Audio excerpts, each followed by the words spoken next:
راځئ دغه ټانکان دي چې نن سره واړولو د ایران د مرګ د 3,500 عسکرو سره او د خلکو وړي وو چې ټوله ودرېدل د ایران ته ولاړ د عسکرو د مهمات یې ټول ایران ته بیا د اسلامي امارت سیاسي دفتر او د ایران د دولت په هماهنګۍ سره مجاهدینو په فراه ولایت کې تسلیم ونیول.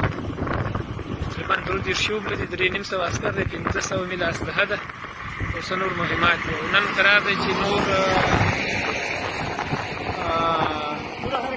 200 نور عسکر هم راځي.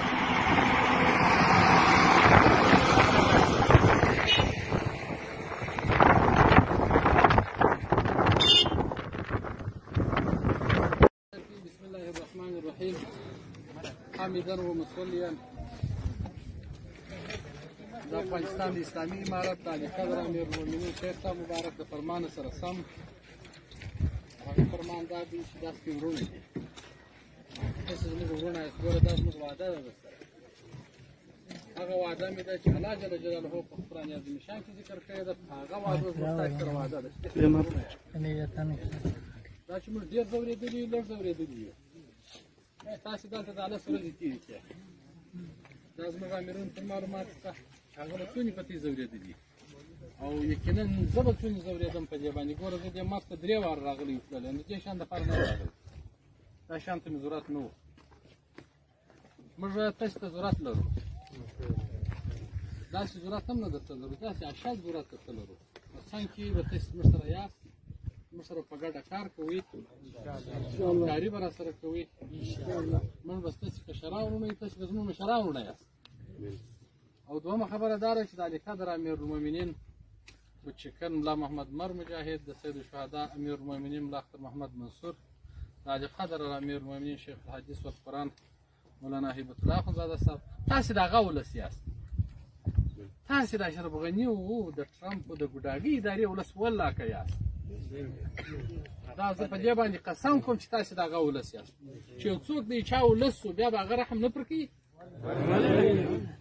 زموږ تاسې سره وعده ده، په وعدو مو وعده ده، مشکل نشته. خپلو کورو ته مې استوم، څه په خرڅونه در کوم، هر څه مو درته برابروم.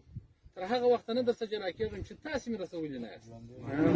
خبره شماره در کوم، که د دغه فراه د ولایت څخه بیا در کونړه پورې، د کونړه د جلال آباد ته، د جلال آباد ته در بدخشانه، که چا ته تر سترګو پورته وکتل ګوري، الله جل جلاله ستاسې ذمهواره دی مجلس زامنان امارت اسلامي.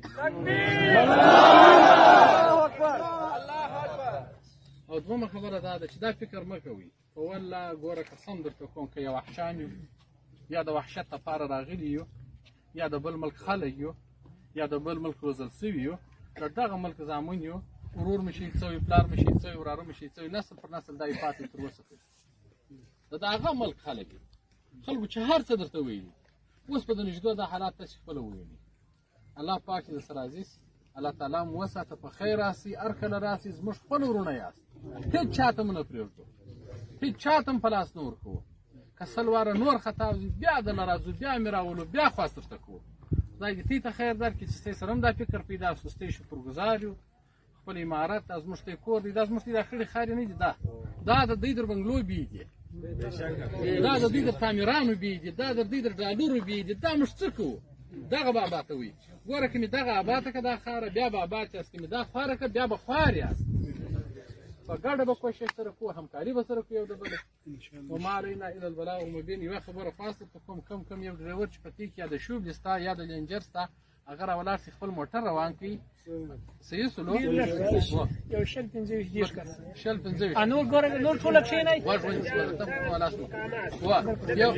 یا بیا غم اوس